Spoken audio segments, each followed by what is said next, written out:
kumalizika, Thomas Tuchel alisema nilifanya maamuzi makubwa sana ya kutoa baadhi ya wachezaji hususani kwenye eneo la mbele na kuingiza watu ambao wanacheza kwenye eneo la defense.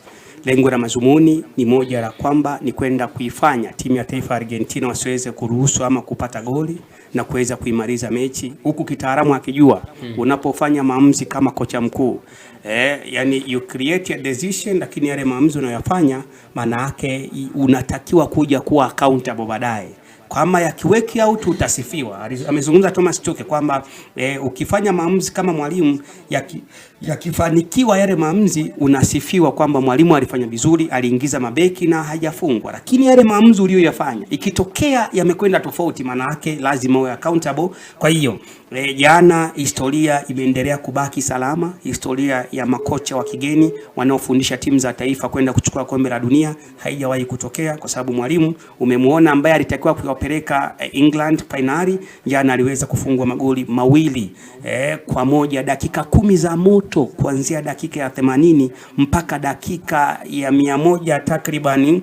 Yes, kwa sababu zilikuja kuongezwa dakika 7 pale 8, lakini zilikwenda mpaka dakika 10. Unaliona benchi la ufundi la timu ya Argentina wakiwa wamesimama wanajaribu kuanikiza kwa nini mwamuzi hajapuliza kipenga kuweza kumaliza mechi. Kwa hiyo zile dakika 10 za mwisho na zile za nyongeza zilikuwa za moto sana kwa timu ya taifa ya England iliyokuwa inaongozwa na Thomas Tuchel. Sasa umeniuliza swali, of course, je, ni kweli mechi hii aliyeiamua alikuwa ni yeye peke yake ama ni timu nzima Argentina?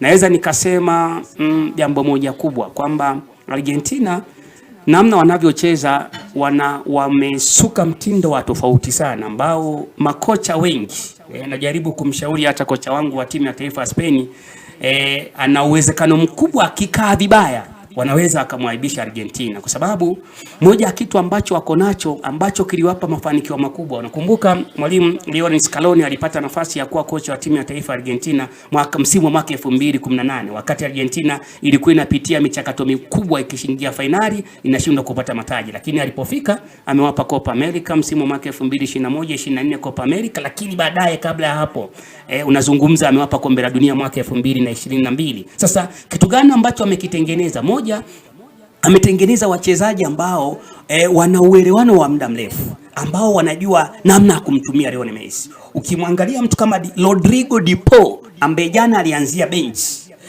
Lautaro Martinez ambao hawa walianzia bench, hawa walipokuja kuingia ndani kuja kuungana na mtu mmoja anaitwa Alex McAllister pamoja na Enzo Fernandez, eneo la kiungo cha Argentina kikawa kimeamka. Yani sawa na mtu anamwaga petroli sehemu ambako kuna vitu vingi, maana yake moto utakapokuja kulipuka unalipuka wa tofauti sana. Wachezaji wengi aliyowafundisha Lionel Scaloni ambaye ni kocha wa timu ya taifa Argentina wameelewana kwa muda mrefu na namna ya kucheza, lakini hilo sio jambo kubwa ambalo limenifanya nione timu ya tofauti. Kuna mtu anaitwa Romelu, ni defenders bora sana ambaye mara kadhaa unakuwa humuoni kwenye mechi nyingi. Mabeki ambao unaona wanamsaidia goalkeeper Emiliano Martinez, unamuona beki wa Manchester United Lisandro Martinez ambaye mara kadhaa amekuwa anaanza. Sasa utofauti ambao mwalimu wao ameuleta kwenye nini? Ziko nyakati Argentina kwenye mechi ngumu wakiwa wanaianza mechi kama hawako mchezoni,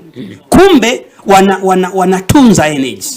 Wanaweza akawa wanacheza kawaida, wanacheza pasi, wanarudi nyuma, wanatunza energy. Sasa haka mchakato ka kutunza energy, wana dakika zao za kuamka ambazo wakishaamka inakuwa ni ngumu sana kuwazuia. Kwa hiyo mimi siwezi kumlaumu kabisa kocha wa timu ya taifa ya Uingereza kwamba kuna kitu kilitokea cha tofauti. Ni akili ya Messi kubwa, lakini ni pale ambapo Argentina waliamua kuamka, kwa sababu baada ya kuamka uliona kabisa wachezaji walizidiwa. Mtu kama Jude Bellingham ni miongoni mwa wachezaji wana utulivu mkubwa sana, lakini uliona alivyopotea. Harry Kane akawa kabisa, ingawa jana Harry Kane, Anthony Gordon alikuwa anamsaidia sana pamoja na Rogers Morgan, ambaye hawa wote ukiwatazama ni wachezaji wazuri sana kwenye kumiliki mpira na kuchezea. Jana baada ya dakika ya 75 kwenda dakika ya 80 Argentina walipoamua kutafuta goli, hapo ndipo kila kitu kilikuja kutengenezwa cha tofauti. Dakika ya kwanza takriban mpaka dakika ya 70 mechi ilikuwa na Waingereza. Takwimu ziko hivyo.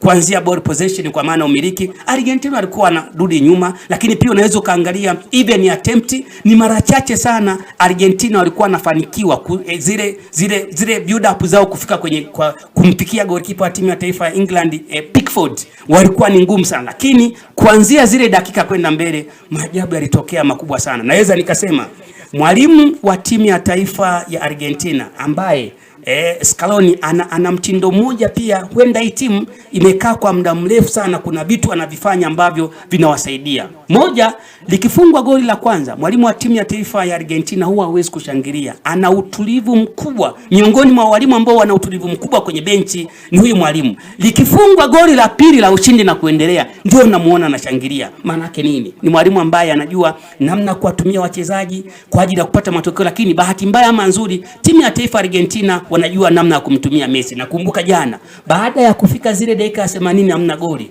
na Argentina not England walikuwa wameshaingiza madefenders wengi wako nyuma. Kilichokuja kufanyika, Messi alitoka katikati, kwa sababu kumbuka Messi alikuwa anatokea katikati ambako alikuwa amekabwa, akatoka akahamia pembeni.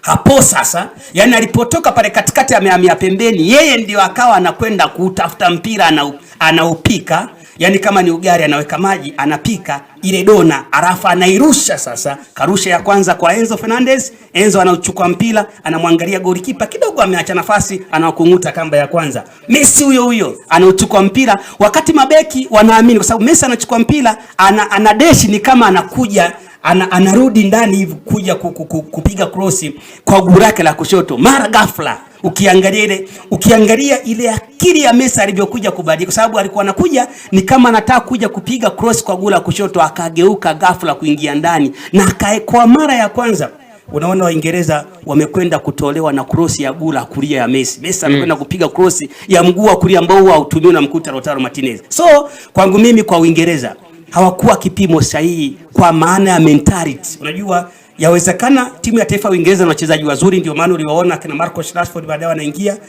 Ni timu ambayo haijakuwa na watu ambao ni matured kuanzia technical bench. Argentina naweza nikasema ni timu ambayo imefanikiwa zaidi kuwa na watu ambao wanajitambua na wanafanya nini.